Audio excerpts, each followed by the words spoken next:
निकली मौर्य एक्सप्रेस पश्चिम बंगाल और झारखंड की सीमा में दाखिल हुई। यह इलाका घने जंगलों के लिए जाना जाता था और पहले भी यहां ट्रेनों में लूटपाट की कुछ घटनाएं हो चुकी थी। रात के सफर में अक्सर जैसा होता है, ज्यादातर यात्री सो रहे थे और सोने की तैयारी में भी थे।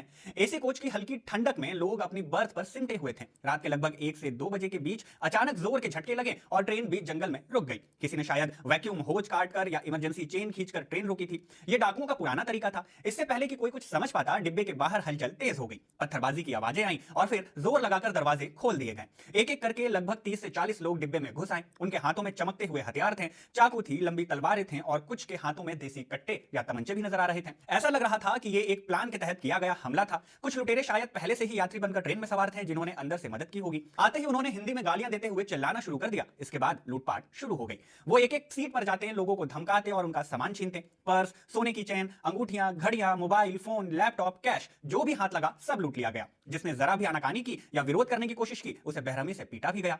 एक आदमी ने अपना लैपटॉप बैग बचाने की कोशिश की तो उसके सिर पर कट्टे की बट से हमला कर दिया गया। एक महिला ने अपनी सोने की बालियां देने में देर की इनकार किया तो लुटेरे ने झटके मारकर उनके कान से ही बाली खींच ली। कान से खून बहने लगा। बच्चों की रोने की आवाजें और औरतों की चीखें लुटेरों की गालियों के साथ मिल रही थी। डिब्बे में दहशत का माहौल छा गया।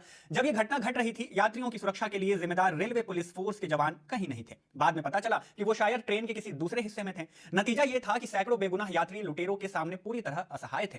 करीब 15 से 20 मिनट तक लूटपाट का यह सिलसिला चलता रहा। हर कोई बस यही दुआ कर रहा था कि उनकी जान बच जाए। विष्णु श्रेष्ठ अपनी सीट पर बैठे ये सब कुछ देख रहे थे। जब लुटेरे उनके पास पहुंचे तो उन्होंने भी स्थिति की गंभीरता को भांपते हुए टकराव से बचने के लिए अपना पर्स और मोबाइल फोन उन्हें दे दिया।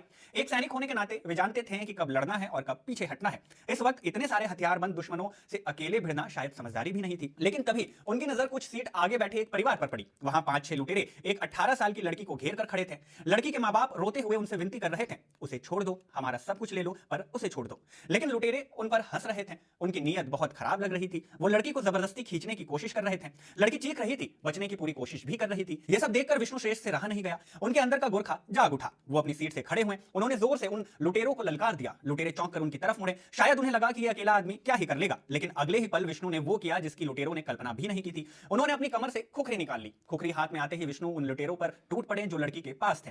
पहला लुटेरा जिसने चाकू उठाया, विष्णु के एक ही वार से जख्मी होकर पीछे गिरा। दूसरा आगे बढ़ा। उन्होंने वार रोका और खुखरी उसके शरीर में उतार दी। वो वही ढेर हो गया। ये देखकर डिब्बे में फैले बाकी लुटेरे भी विष्णु की तरफ भागे। अब वो सीधी लड़ाई थी। एक अकेला गोरखा सैनिक बनाम 30 से ज्यादा हथियारबंद डाकू। कोच का तंग गलियारा युद्ध का मैदान बन गया। लुटेरे चाकुओं और तलवारों से हमला कर रहे थे। विष्णु अपनी खुखरी को ढाल और हथियार दोनों की तरह इस्तेमाल कर रहे थे। उनकी फुर्ती देखने लायक थी। वो एक साथ कई हमलों से बचते और पलटवार करते। एक लुटेरे ने पीछे से पकड़ना चाहा। उन्होंने घूमकर ऐसा वार किया कि वो चीखता हुआ नीचे गिर पड़ा। एक और तलवार लेकर आया। उन्होंने उसकी कलाई पर वार करके तलवार ही गिरा दी।